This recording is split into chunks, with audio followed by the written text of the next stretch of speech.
Greetings everyone and welcome to my channel.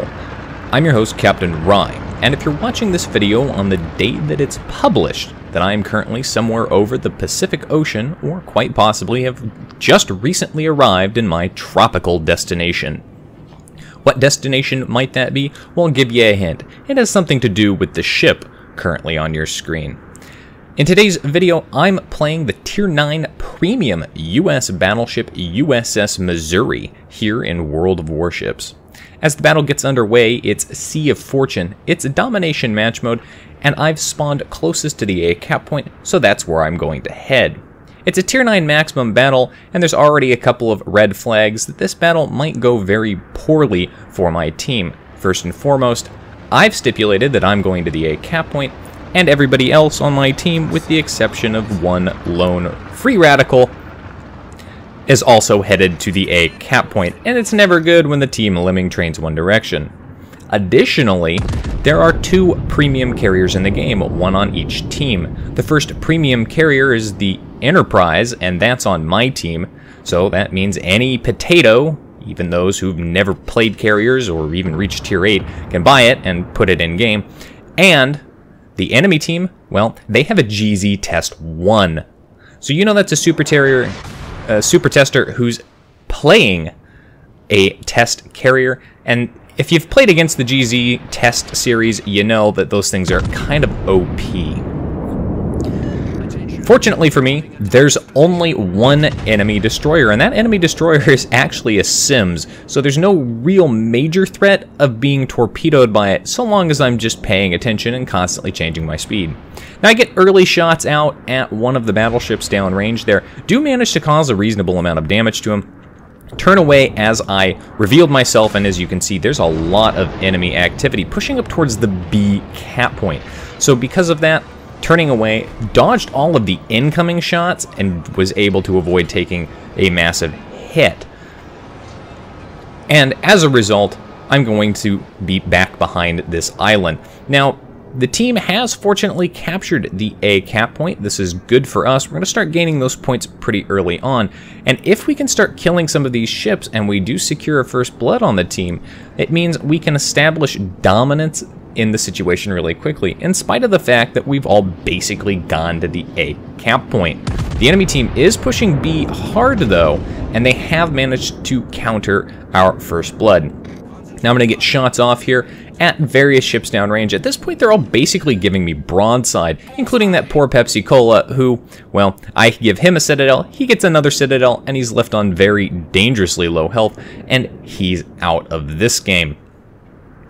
The Missouri has a couple of advantages that other battleships do not. Mainly, she's got radar. Now the radar is American cruiser radar, so it's only good to about 9.5 kilometers. But it is radar, so it's good when you're dealing with cyclones or around islands, and you know that the enemy destroyers are nearby. Two, she's got a very, very good concealment rate. In fact, with Concealment Expert and the Concealment Module, I think I've got a detection range of a little over 11 kilometers, which means there's only about 2 kilometers where my radar will not see what's detecting me. So all I have to do is close in. And finally, she gets speed. The Missouri here in World of Warships has a top speed of 33 knots, making her the fastest battleship in the game. Now, unlike her sister Iowa, she doesn't have any hull upgrades, so she does have a slightly worse rudder shift time, but she makes up for that by having better anti-aircraft, specifically more 40mm Bofors. So her mid-range anti-aircraft is capable of shredding planes, and we're actually going to see an example of this. Now, I've got a broadside to toggle here. I'm going to go ahead and get shots off. The 16-inch guns are pretty good. They do decent on penetration. They're very, very good at hitting squishy soft targets like cruisers, especially broadside cruisers. And that Atago is going to have to go contemplate his life choices here. At this point, my team is way up. We now have the destroyer advantage because we've managed to take out their one and only Tier 7 destroyer. But the enemy team has captured the C cap point. They're still in the process of capturing the B cap point. And my team is kind of torn now. We've got some people that are clustered back up here. This is a very typical thing you see in a lemming train. They tend to cluster back behind the cap without actually pushing to the next cap. Likewise, we've got some people back up at the spawn who are kind of clustered up there. And because of the positioning that A is, with the islands in the way, we're not fully able to put effective fire on the enemy. So I'm actually pushing up towards the enemy spawn there. Now you'll notice on the minimap there is a ship, a battleship that's popped up there. That is a Colorado, and that Colorado is AFK. And I'm not shooting at him.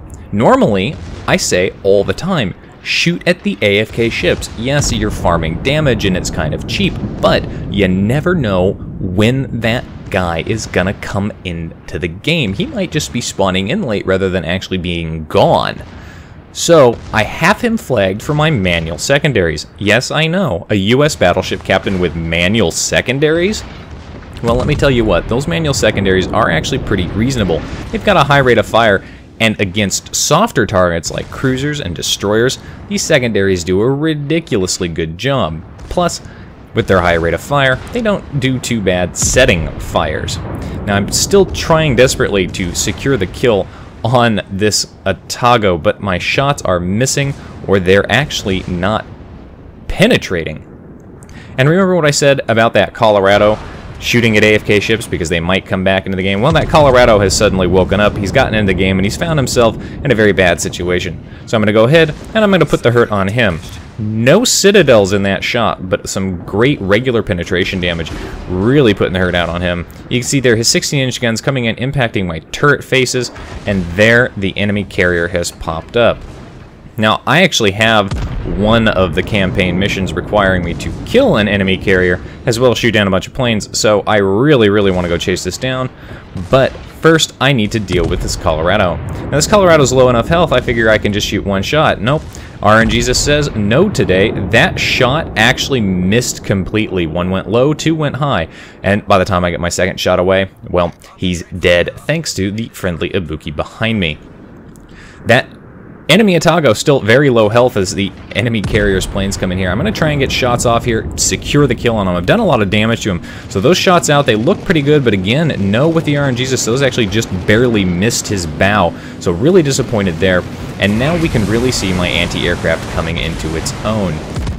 Remember, these are premium and test aircraft, so the squadrons are huge here. It's got a lot of planes there, pretty effective bombs, but only if they hit you, and in this particular case, they didn't. My anti-aircraft just opens up on them, and with those 40mm Bofors, pretty much puts me in a position to ruin anybody's day who's playing in a carrier.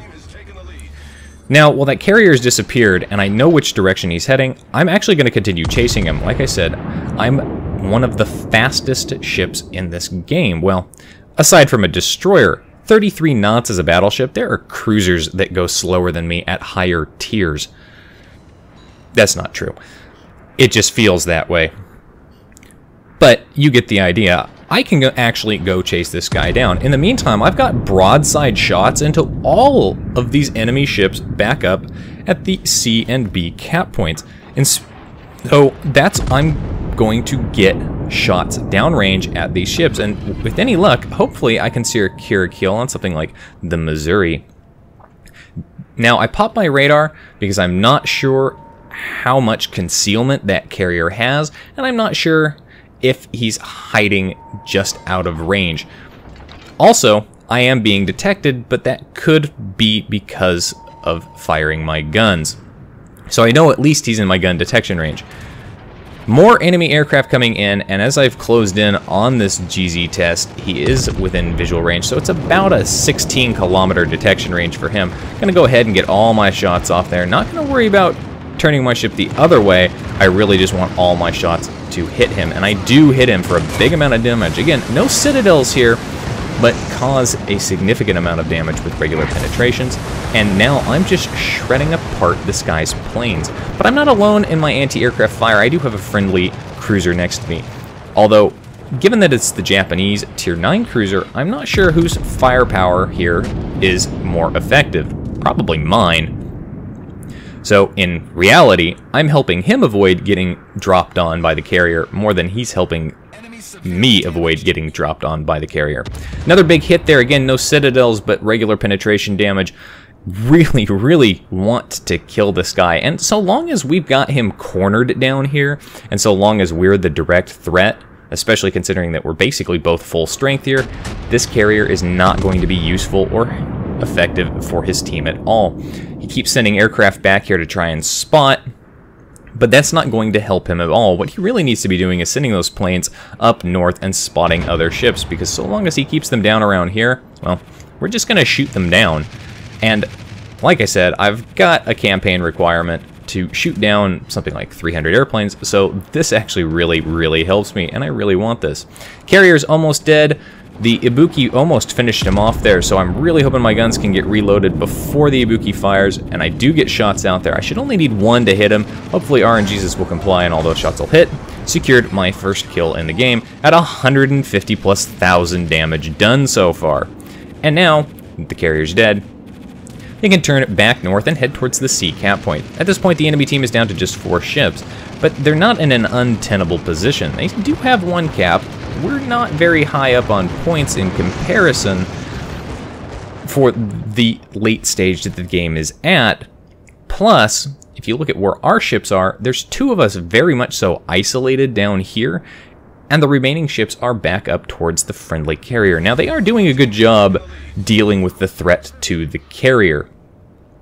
So, they've managed to take out 1 ship, and that just leaves 3 left, including the Missouri, I believe the Monarch, and I believe this Bismarck. Now, this Bismarck is going to push in towards the B cap point. We have a friendly Iowa who's pushing towards the C cap point. He's not going to stick around in the B cap point with that Bismarck closing in on him, given how much health he has. Shots out there do miss, unfortunately. That is a downside to this ship versus the Iowa. You don't get that catapult spotter or that catapult fighter, since you don't have a launcher for it. So trying to shoot over mountains can be a bit tricky to master, especially if the enemy ship you're shooting at is actually maneuvering hard and changing directions constantly. There's that Missouri. He's popped up in my visual range. He's very low health, but there's nobody really in a direct position to deal with him currently, because there are 2 other battleships that are challenging at the B cap point, and they're actually doing a reasonable amount of damage to this Iowa as he crosses broadside in front, trying to get into the C cap point, and more specifically trying to get behind the island. Enemy team here is going to start capturing the B cap point, so they are at the very least not going to stop playing. Can't tell you the number of times I've been in games where my team has just simply stopped playing, or the enemy team has simply stopped playing. Everybody just gives up and they go for the suicide. Don't do that. Make it entertaining. You never know. You might be able to rally. Somebody may make a mistake. And you will be able to gain more XP, more credits, even though it's going to be a loss.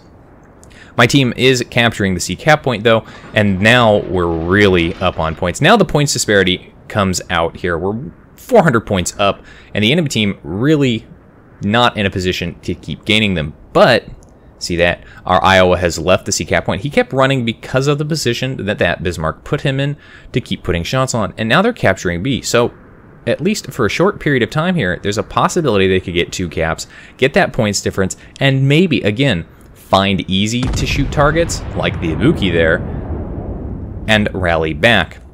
But I'm not going to let that happen.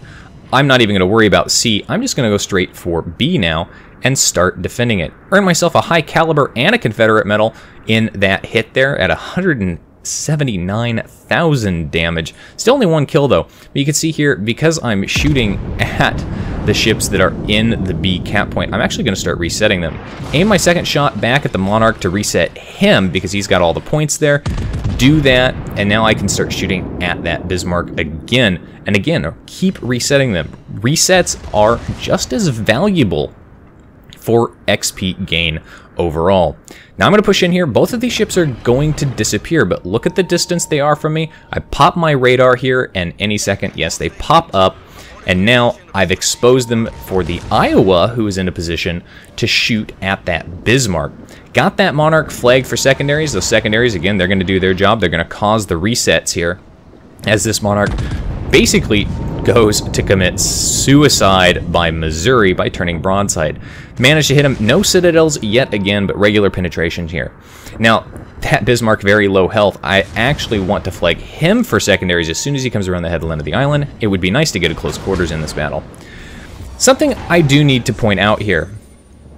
This monarch is going to go for the very honorable and gentlemanly end to a match. He's going to try and ram me. But the ramming mechanics in the game basically work out that you will only deal as much ramming damage as your total HP. His total HP is 53,000. My total remaining health is 60,000.